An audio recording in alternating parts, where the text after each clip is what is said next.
Happy Friday, everyone, and welcome to ARIRANG News, live from Seoul. I'm Laah Hyun-kyung. Let's take a look at the stories making headlines at this hour. After seeing a series of sexual harassment cases involving from college professors to public officials, police say they are forming a special division to crack down on sexual abuse. NASA's highly anticipated launch of the space shuttle Orion has been postponed. The original launch plan was called off due to gusty winds and technical glitches. And the world's two biggest tech giants are still tangled up in a patent war in the U.S. Samsung now says it's absurd to pay $930 million in fines for infringing on Apple's patents. Now, a college professor in Seoul was recently detained on charges of sexually assaulting dozens of his students. Over the years, there are also allegations that the head of the Seoul Philharmonic Orchestra sexually harassed her employees. It's developments like these that have left the police no choice but to roll up their sleeves. Connie Lee has our top story. It could be seen as a new push in the fight against sexual abuse here in Korea. The National Police Agency has announced that starting next year, a special division will be set up solely dedicated to investigating sexual abuse cases. The agency says it wants to reduce the number of cases here in the nation and to strengthen investigations into victims' reports. This announcement comes amid a recent string of sexual abuse and harassment cases involving socially influential men. Just this past Wednesday, a professor at Seoul National University was detained on charges of sexually harassing his intern. A professor at Korea University, another prestigious school, recently resigned after accusations he sexually abused his student. A former prosecutor general is also under the spotlight for allegedly molesting a female employee at a country club. These are a small sample of the powerful and influential men that have been accused of sexually harassing women. The cases could also be the tip of the iceberg, as many incidents are believed to go unreported. These are men with power and authority, so it's not easy for female victims to stand up against them. The National Police Agency's latest plan shows its efforts to combat sexual abuse. Earlier this year, the agency set up a special task force in well over 100 regions throughout Korea to investigate sexual abuse cases. Connie Lee, ARIRANG News. And in other domestic news, Washington's top nuclear envoy Sung Kim is meeting with his South Korean counterpart Hwang Jun-guk on this Friday for talks on their respective North Korea policies. During their talks in the morning, the two envoys spoke about the six-party nuclear talks and ways to disarm North Korea of its nuclear weapons. Kim also told Hwang that unless Pyongyang is ready to engage in a sincere and serious manner toward complete and verifiable denuclearization, the talks should not resume. The meeting follows a special visit last month by North Korean leader Kim Jong-un's special envoy Choi Ryong-hae to Russia. Choi reportedly told Russia that Pyongyang is ready to resume the six-party talks without any preconditions. Next week, Sung Kim will travel to Japan and China to discuss the very same topic. Along with building a creative economy, one of President Park Geun-hye's key drives has been peacefully reunifying the two Koreas. Now, although not everyone agrees with the president, 7 out of 10 South Koreans apparently support reunification. Kim Min-ji has more. Unification of the two Koreas would be a bonanza. Words spoken by the South Korean president. But what do the average South Koreans think? Believe it or not, 7 in 10 people say we need unification. This according to a survey by the Seoul-based Korea Institute for National Unification on 1,000 people nationwide. Then why do they think unification is needed? Nearly 40% of respondents said it was because North and South Koreans belong to the same race. Eliminating the threat of war came in second, followed by reuniting families separated by the Korean War and becoming an advanced nation. While not many South Koreans see unification as a benefit to themselves as an individual, they believe that it would be a boon for the country as a whole. If and when the two Koreas do become one, the respondents said their top agenda should be working to achieve greater economic growth.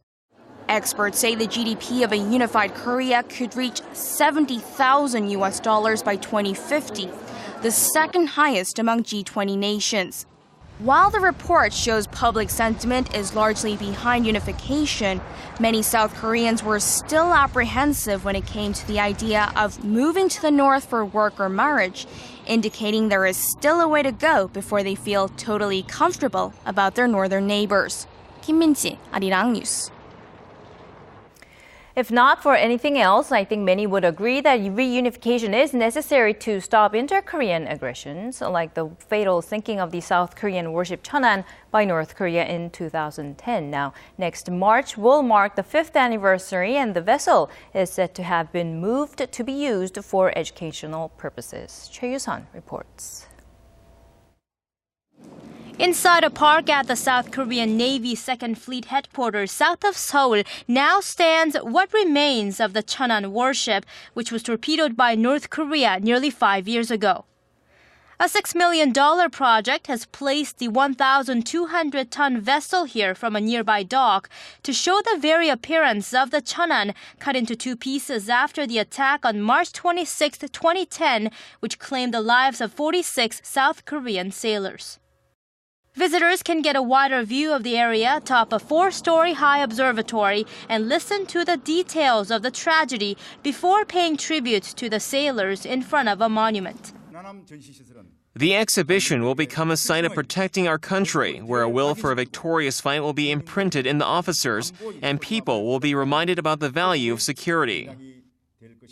In a bid to turn the painful memory into an opportunity to educate people about security, officials plan to build an additional memorial hall next year. I was heartbroken when we had to say goodbye to our children, but I'm thankful that the government has made efforts not to forget them. Some 830,000 Koreans and foreigners have visited the Cheonan since it was displayed at the fleet's dock soon after the attack. Now, the story of the ill-fated vessel can be told to more visitors at its new home. Choi Yu-sun, ARIRANG News. Starting next year, IKEA will stop selling a world map that refers to the body of water between Korea and Japan only by the Japanese name. Ahead of the opening of its first store in Korea this month, a Swedish furniture giant says it has decided to leave the map off its global product lineup. Now, the map, which caused quite a stir here in Korea, refers to the sea as Sea of Japan and doesn't include the Korean name East Sea. The company explained that the map was not intended to be used as an educational tool and apologized to customers and employees who might have been upset by it. Most patent battles between the world's top two tech giants have been dropped everywhere, that is, except for the U.S. Samsung says the almost $1 billion fine it has been ordered to pay is too much and is asking an appeals court to reverse that decision. Shin Se-min has more. Samsung Electronics wants a U.S. appeals court to throw out an earlier court's order that it pay Apple $930 million for infringing on iPhone patents when it made its Galaxy range of smart devices.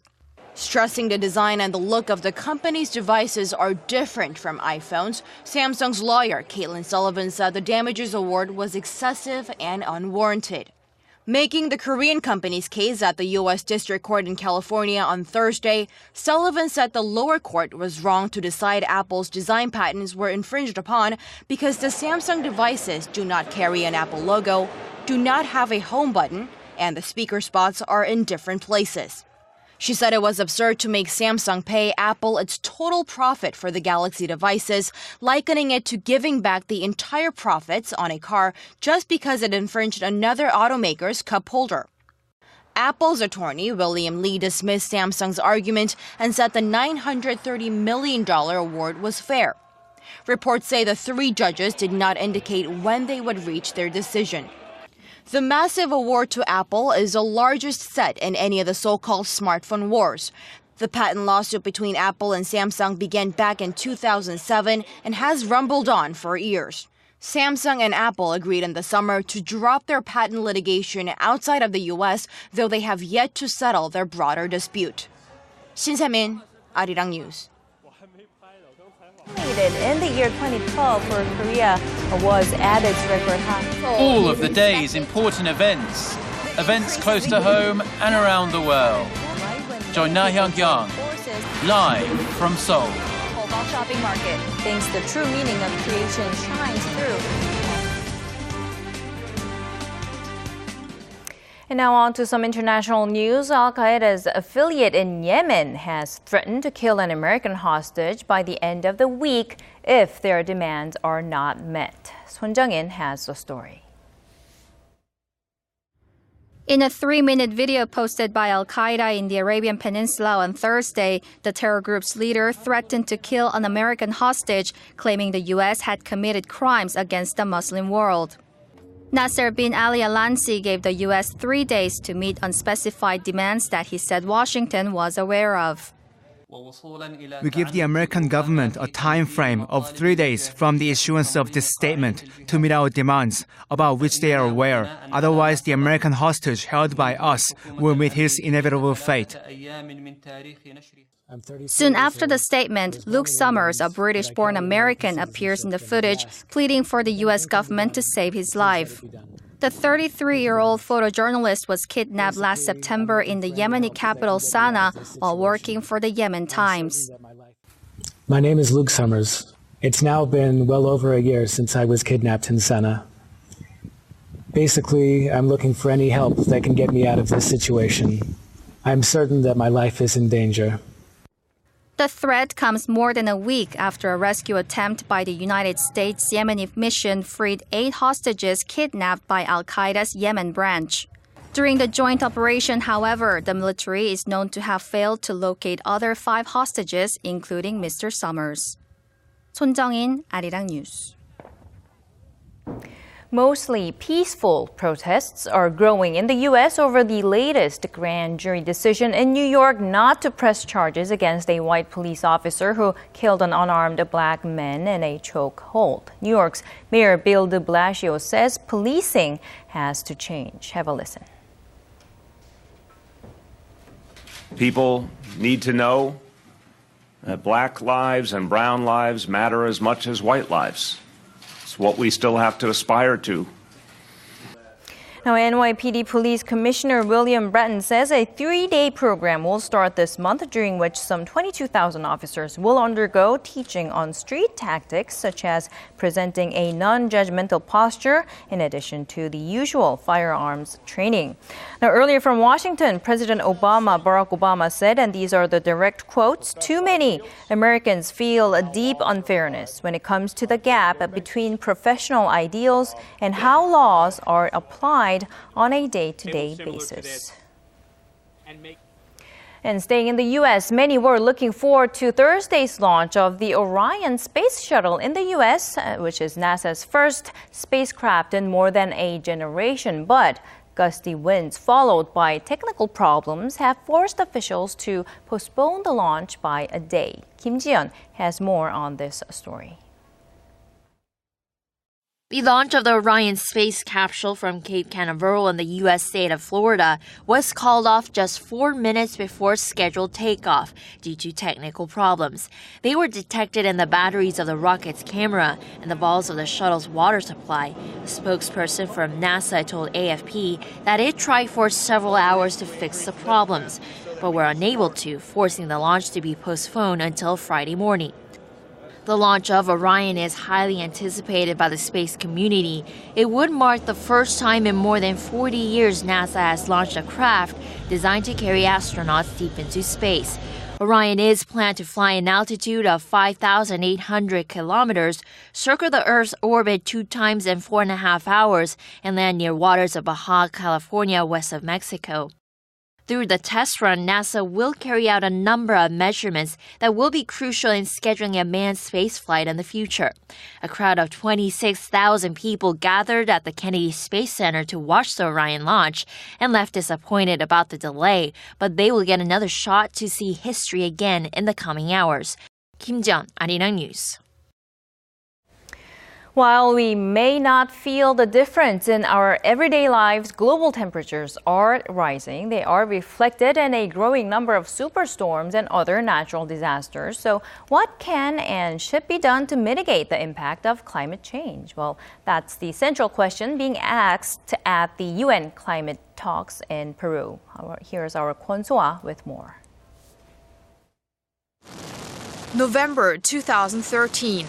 Typhoon Haiyan slams into the Philippines, killing more than 6,000 people and turning the lives of millions of others upside down.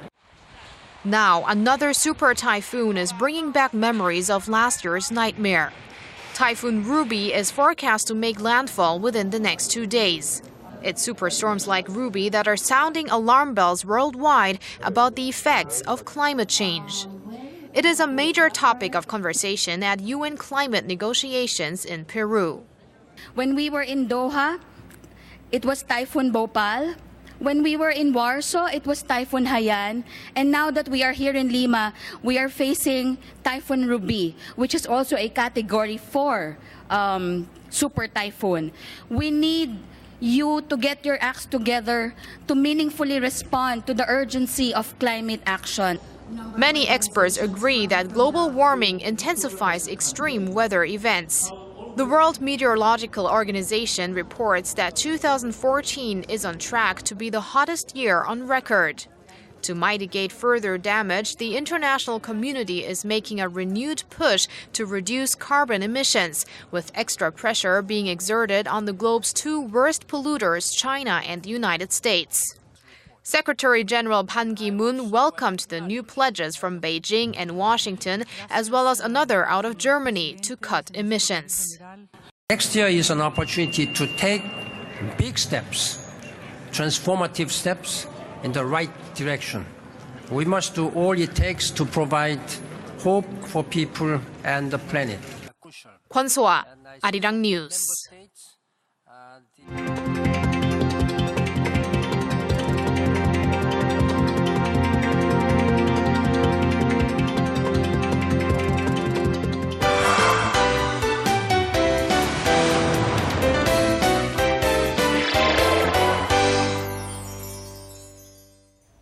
Well, we talked about the success of the independent film My Love, Don't Cross That River a couple of days ago with our Im Yoon-hee, and today we are going to talk about how Korean documentary films overall had a golden year this year. For that, we have film critic Jason Bishervase joining us in the studio. Welcome back, Jason. Well, thanks for having me. It's great to be here. So you say Korean documentaries have been getting the spotlight this year in particular, not only at home but abroad as well.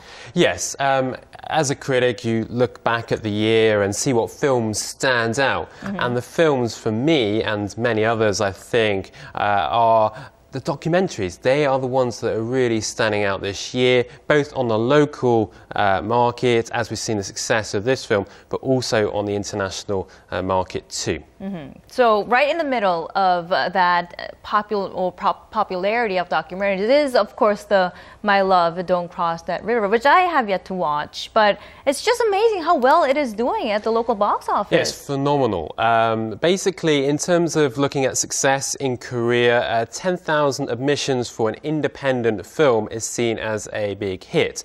Not for a commercial film, obviously, but in terms of independent films and documentary films fit into that category, 10,000 admissions is seen as a success. And yet this film has amassed 120,000 admissions in just over a week. So massively successful. And I think it's going to go on to make a lot more money too, because the word of mouth is really pushing this film forward. Right now, right? I mean, I'm pretty sure that there are more people who are willing to really book their tickets and go watch because they are just beginning to hear about this film and how great it is. Yeah, word of mouth is a big factor in Korea because the internet is so often used, and as soon as people start spreading the good word about a particular movie, as we've seen with Interstellar and other smaller films as well, it can generate a lot of attention in the media as well as a result, and that's what we're seeing with this film. Right. So for people who haven't seen it yet,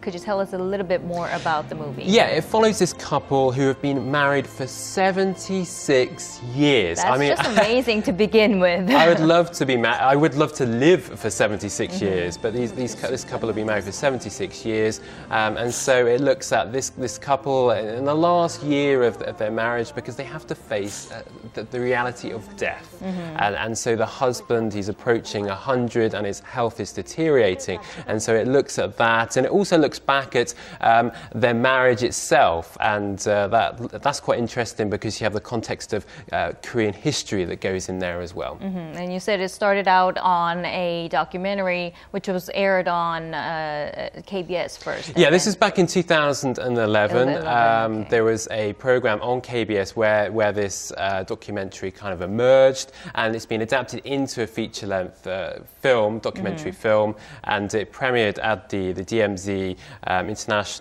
Korean International Documentary Film Festival back in September, and it's now been released. And I think because of the exposure it's generating at the moment, we'll probably see it go to festivals too.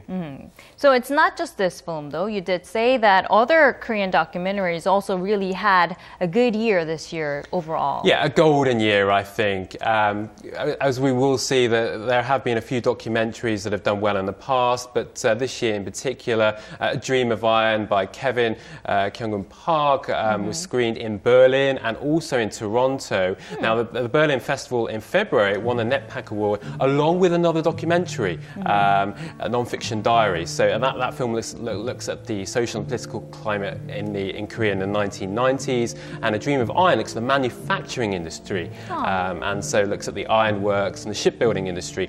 Fascinating film, honestly, fascinating film. It's one of the best documentaries I've ever seen. I can see you're a huge fan. It's really strong, and we're seeing a lot of great documentaries come out of Korea. We saw Mansion 10,000 Spirits, directed by Park Chang-wook's brother Park Jong-kyung, which looks at shamanism. Again, a fascinating documentary. Looks at also incorporates fiction and documentary elements too.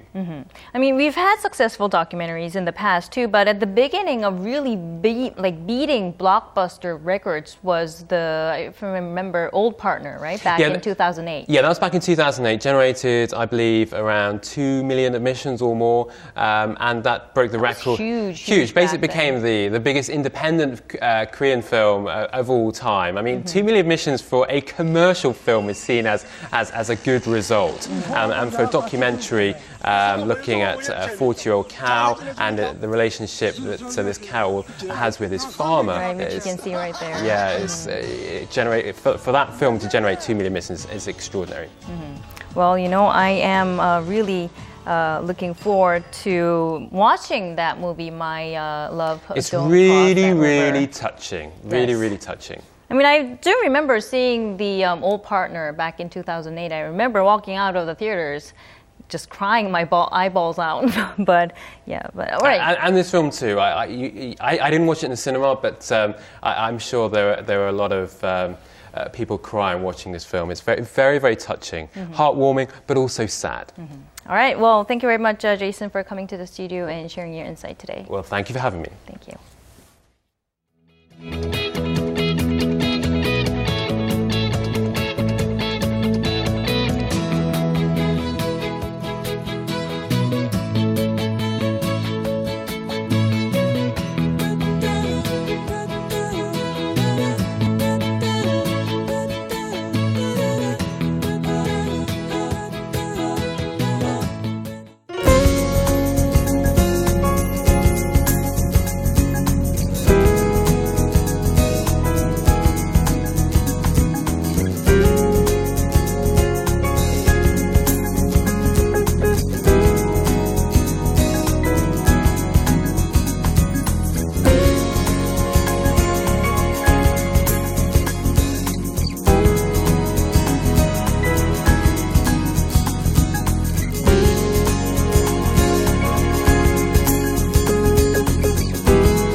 And that's the end of our newscast. I'm Laah Hyun-kyung. Thanks for watching.